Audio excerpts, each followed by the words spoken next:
ఆడవారి మొహంలో కళ్ళ తర్వాత అంత అందంగా ఆకర్షణీయంగా కనిపించేవి పెదాలే.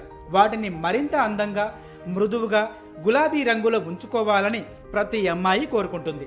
కానీ కొన్ని కారణాల వల్ల పెదవులు నల్లగా అవుతుంటాయి. పెదాలు ఎప్పుడూ తేమగా గులాబీ రంగులో మెరిసిపోవాలంటే ఏం చేయాలో ఈ వీడియోలో తెలుసుకుందాం. శరీరంతో పోలిస్తే పెదవుల వద్ద చర్మం మరింత సున్నితంగా ఉంటుంది. దీంతో అవి తేమ కోల్పోయి నల్లగా మారుతుంటాయి.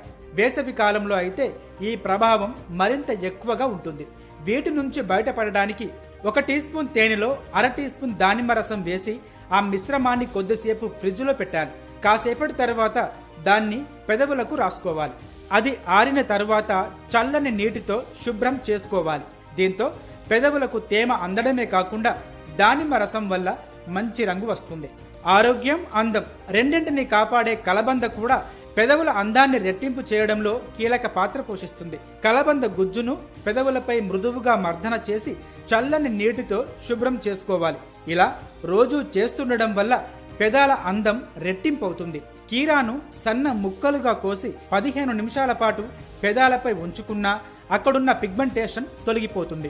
నల్లబడిన పెదాల రంగును తిరిగి సాధారణ స్థితికి తీసుకురావడానికి నిమ్మరసం కూడా చాలా బాగా ఉపయోగపడుతుంది. ఇందుకోసం 5 వంతుల నిమ్మరసంలో 1 వంతు గ్లిజరిన్ వేసి ఆ మిశ్రమాన్ని రోజు పెదవులపై అప్లై చేసుకోవాలి. 15 నిమిషాల తర్వాత దాన్ని గోరువెచ్చని నీటితో శుభ్రం చేసుకుంటే కొన్ని రోజుల తర్వాత పెదాల రంగులో మార్పులు వస్తాయి.